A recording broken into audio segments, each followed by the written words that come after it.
The doorbell rang like a mistake. I was standing in the kitchen, watching the kettle tremble on the stove, when my phone lit up with her name. I didn't answer. I already knew why she was here. A week is enough time for a fantasy to collapse. A week is enough time for a man to stop shaking. The bell rang again. I wiped my hands slowly, deliberately. The mirror by the door caught my face, flat, composed. I practiced that face all week. It opened doors. When I opened the door, she was already crying. "I realized everything," she said, words tumbling out, rehearsed but frantic. "I can't live without you." Her eyes searched my face, hunting for forgiveness the way gamblers hunt for patterns. I laughed. It came out wrong. Too sharp. Too honest. "Mike dumped you?" I asked. "Am I right?" She froze. That was when the show began. A week earlier, she'd called it a break. Not a fight, not an ending.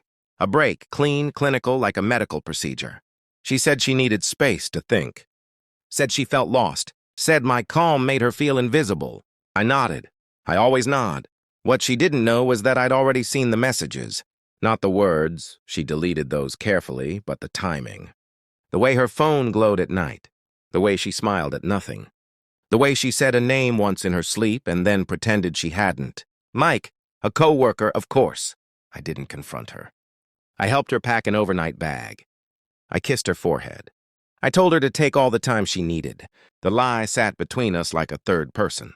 When the door closed behind her, the house exhaled, and so did I. Shock doesn't feel like movies say it does. It's quiet. It's administrative. I made a list. Change passwords, check accounts, back up files. I went to work. I laughed at the right jokes. I ate lunch. At night, I let the storm speak. I replayed everything. The missed anniversaries, the sudden gym memberships, the way she started showering twice a day. I didn't ask why. I asked when. Denial is loud. Realization whispers. I started watching. Not stalking, observing. Phone records first. A pattern bloomed.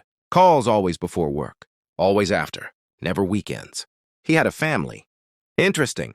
I pulled credit card statements. Hotel charges 30 minutes from the office. Same day every week. I remembered the nights she came home late smelling like soap and apologies. I hired a private investigator and didn't tell him why. I didn't need to. He knew. I slept better after that.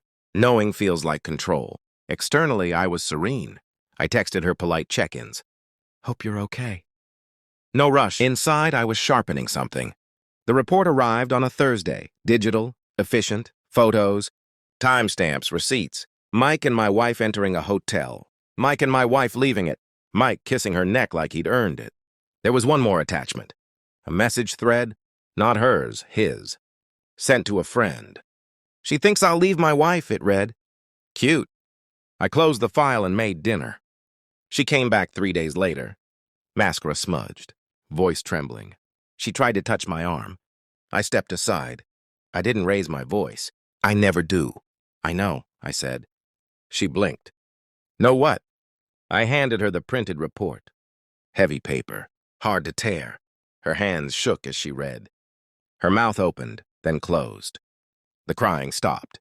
Replaced by something uglier. "He said he loved me," she whispered. "I know," I said again. She sank onto the couch.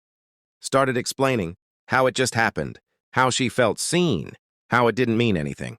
I watched her the way you watch a fire burn out. Patient, detached. When she finished, I slid my phone across the table.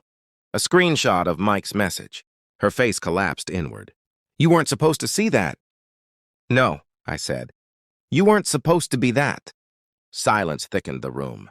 She reached for me again, desperate now. I stood. "I didn't wait," I told her. "I prepared."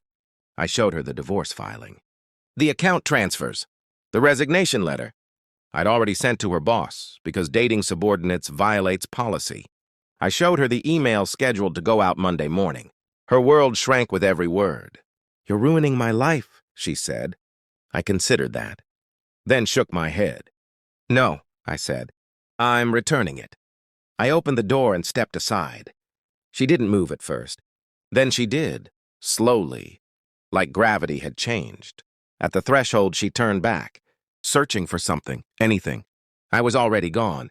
The house felt different after she left. Not empty. Clean. I sat at the kitchen table until the kettle screamed itself. Dry. People think revenge is loud. It isn't. It's precise. It's quiet. It's knowing you were never crazy, just early. I didn't win her back. I won myself, and that was the only thing she never saw coming.